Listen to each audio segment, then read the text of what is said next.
In the middle of the road, a terrified woman runs to a gas station and begs for help. However, the clerk is done for the day and turns off the lights, saying they're closed. Then the woman rushes to the phone booth and calls 911, desperately explaining that both her sons have been taken. She's suddenly interrupted by a bright beam of light that surrounds the booth, making it disappear with her inside. The clerk comes out and finds nothing but the base and some smoke. As he turns around to call the police, the booth falls and crashes on the ground. In the morning, the police come to investigate the scene. While some of the cops call the clerk a liar for the story he's telling, Officer Murphy inspects the remains of the booth and finds the woman's ID, wondering where she is now. Meanwhile, in the city, April and her boyfriend Kyle are packing for a weekend trip to a cabin in the woods that belongs to April's family. At the last minute, Kyle announces he's invited 3 friends to come with them without telling her, which makes April a bit angry. Her mood gets better when they get on the road, and she finally relaxes. Seth decides to fire a flare for fun, so they end up being pulled over by Murphy. When he hears where they're going, he warns them that there have been unusual disturbances in the area, like break-ins and animals being killed, so they should be careful. After letting the group go with just a warning for their behavior, Murphy goes to see the local farmer who has found a dead pig. He thought that the coyotes did it, but Murphy points out the wound is too exact and clean.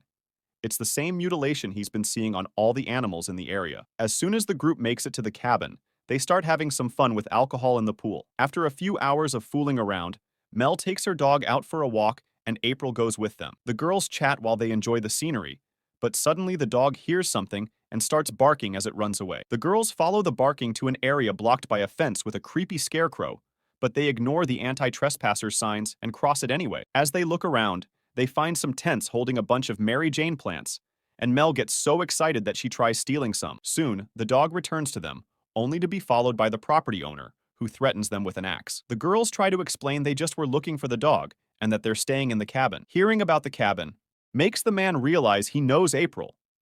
His name is Travis, and he was a friend of her family, so he met April as a kid. Soon, April remembers him too, and the girls accept his invitation to the house. They chat for a while, and Travis shares some details about the PTSD he's going through since he fought in the war. He also shows them a picture of a mysterious flying object that his motion-activated thermal cameras picked up. He theorizes that it's a secret military aircraft and that the Army has been using the area for testing since the Cold War. Travis is big on conspiracy theories and rants about having to live off the grid to avoid being watched. Eventually, the girls need to go back, but they make sure to buy some Mary Jane from Travis first. When the girls return to the house, they share the plants and everyone has fun smoking. Suddenly, Kyle takes April to another room and says how much she means to him before getting on his knee to propose. However, April answers she can't and reveals that she had gotten a job in New York. She just hadn't found the moment to tell him yet. Hurt, Kyle assumes she's breaking up with him and storms out of the room. Their friends misunderstand and start celebrating, but when they catch on, Mel comforts April. Meanwhile, at the police station, Murphy is checking the surveillance footage from the gas station. The phone booth really did disappear under a light, and to Murphy's shock, there appears to be a presence hiding in the glow. Later in the evening, the group gets drunk because they're bored since they don't have TV or cell phone service. Kyle and April try to communicate while everyone watches, but their conversation is interrupted when they see a huge ball of fire coming down in the sky and crashing in the woods with a huge explosion. As Seth films everything with his phone, the group goes to investigate, assuming they saw a plane. However, they're shocked to discover a real spaceship and footprints that indicate aliens are now wandering in the forest. Terrified, the group rushes back to the cabin and argues over what to do while it starts raining. Seth points out the police won't believe them if they call, and April says they should just drive back to the city. Suddenly, the power goes out, but April says it's normal because of the storm. They go to the basement to check the breakers, and at that moment, they hear the dog barking followed by strange noises. Remembering her father kept a gun in that basement, April quickly grabs it before the group goes back upstairs. The cabin is completely dark, so the group uses flashlights to look around the room, finding a bunch of broken things. When a lightning strike lights up the area, the group discovers an alien standing by the glass door. April immediately opens fire, and the alien disappears as the glass shatters. The group rushes outside and notices that the alien has fallen into the pool, so its body is slowly sinking. Freaking out, everyone finally agrees to leave and rush to the car to get away. After just a few minutes of driving, they discover a fallen tree blocking the only road to the city. When they take a closer look, they discover the cut is too clean, so it wasn't the lightning that did it. The rain suddenly stops falling, but when they look back, They discover it's only raining in certain parts of the road. At that moment, a red light covers the area, and the group looks up to discover an alien spaceship hovering above them. Everyone rushes back to the car. However, the spaceship fries all the electronics, and now the vehicle won't start. Panicking, Lex gets out of the car, so the aliens use the chance to use their light and kidnap her. Hysteria takes over the group, and they start running to the forest. Meanwhile, Murphy continues to investigate and finds a camper van in the woods, surrounded by a mess. Nobody answers his knocking, so he goes inside and finds a camcorder on the ground, which he picks up to watch the last footage. A family is out camping when they suddenly see a light in the sky. The child runs off to get a better look, only to be beamed up and kidnapped by the aliens. Once the video is over, Murphy looks deeper in the vehicle and sees blood in the bath. Then the mother from the video comes out of hiding to attack him. He manages to calm her down, and the woman explains the aliens abducted her husband and claiming that they conduct experiments to learn everything about humans. Murphy calls an ambulance, and before the doctors take her away, the woman urges Murphy to assist the people who are trapped in the spaceship. The aliens bring most people back, but there are still hundreds up there. Some have even been there for years. Back to April's group, they reach Travis' place and have to calm the guy down as he attacks them for mistaking them for trespassers. They tell him everything and show him Seth's video. Travis then explains that the US government has had a treaty with the extraterrestrials since Roosevelt's term. This treaty states that aliens are allowed to abduct humans for experiments, and in return, humans can keep on acting as if they own the planet. There's only one very important rule: nobody should attempt to engage with the aliens, which April broke by shooting one of them. At that moment,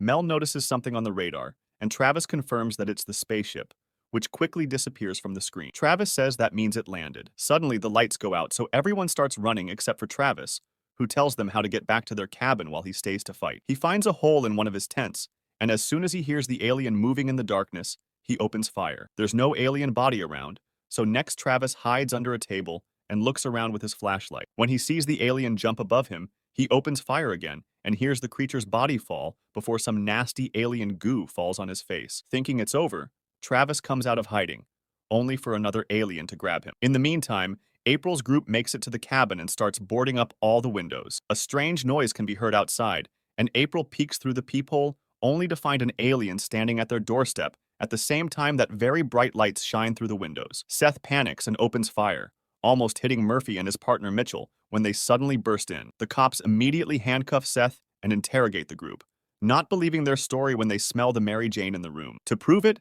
April takes them to the pool, only to discover the body is gone. Suddenly, another noise could be heard in the barn. Murphy goes inside to investigate, and after finding some goo, he's horrified to see Mel's dog dead with the organs out. At that moment, an alien runs past him and jumps out the window, so Murphy tries firing, but misses all the shots. The alien can be heard running through the bushes, but instead of chasing after it, Murphy returns to the police car and informs Mitchell that the friends are telling the truth. Mitchell starts laughing and tells Murphy that he needs to move on, saying that his girlfriend just left him for another dude. However, Murphy is sure she was abducted because she just disappeared from the bed overnight and didn't take her keys or clothes. Then the cops get ready to leave with an arrested Seth, but at that moment, an alien appears in the middle of the road. Murphy freezes as he stares at the bright light, not hearing Mitchell and Seth yelling at him to go. The alien moves its hand, and suddenly Murphy grabs his gun to shoot Mitchell and then self-delete. After the alien disappeared, April comes out to free Seth and take him back to the cabin. He explains that the alien mind controlled Murphy and freaks out to the point of using a police gun to hit Kyle. Seth blames April for what's happening and decides to escape alone, running out of the cabin while insulting the others. Seconds later, the whole building starts shaking and bright lights indicate the arrival of the spaceship. Then, the aliens play a high-frequency sound wave that paralyzes everyone and causes excruciating pain. The light bulbs and various appliances explode, causing a small fire. The whole house appears to be coming down, so Mel and April rush to the basement, but Kyle stays behind and blocks the door with a bookcase to protect the girls. An alien appears at the entrance and Kyle yells at it, taunting the creature into chasing him as he runs upstairs. Meanwhile, Seth runs through the forest until his flashlight runs out of battery. As he lights a glow stick, he hears a weird noise and begins shooting in random directions. At that moment, the aliens show up and attack him, leaving him severely wounded. Seth manages to crawl away and handcuffs his arm to the tree, but this isn't enough, and the light takes him anyway, leaving his arm behind. In the cabin, Kyle waits with a knife in the bathroom, but an alien reaches through the mirror and kidnaps him anyway. At the same time in the basement, an empty medicine bottle falls from Mel's pocket, and she admits she's self-deleting because it's better than being abducted by aliens. After Mel dies in her arms, April grabs a crowbar and gets ready to go back, but she pauses when the lights and rumbling go away. Astonished, April drops the crowbar and slowly makes her way upstairs, where she discovers the power has returned. On a pool of blood on the floor, she finds Kyle's engagement ring, making her realize he was taken. A desperate April runs outside and sees the spaceship flying away, so she grabs some fireworks and starts firing them into the sky to get the attention of the aliens. At first, nothing happens, and April falls to her knees, thinking she lost Kyle forever. However, the spaceship then comes back and abducts her as well. Moments later, April wakes up and finds herself in a nasty cocoon. After some struggle, she breaks free and starts walking down a hallway, seeing other bodies on the way. Following a very bright light, she reaches the end of the corridor and discovers she's been brought to an alien city. In another room, Seth also wakes up and panics when he sees his arm is gone. Suddenly, an alien machine begins conducting various painful experiments on him, like inserting a bug through his belly button, drawing on his skin with lasers, and inserting a probe. It eventually becomes too much, and Seth dies. Back to April, she continues to wander through the corridors and looks at the bodies and the cocoons until she finds Kyle. She immediately frees him and gives him CPR as she apologizes for everything. Kyle wakes up, and the couple shares a hug before the aliens find them. A light surrounds Kyle and April, and they hold on to each other thinking they'll die, only to suddenly appear back in the forest. They celebrate with a kiss and leave while holding hands, hoping to find help. A noise indicates people nearby, and the couple finds some soldiers, who open fire and bring them both down. With her last breath, April takes out the ring, and Kyle puts it on her finger before the soldiers kill them with another shot. Afterward, the bodies are thrown in a hole and burned down. The soldiers continue to clean the area, getting rid of any evidence that could prove the existence of aliens or the treat the government has with them. Make sure to subscribe and turn on notifications so you can watch more videos like this. Thanks for watching.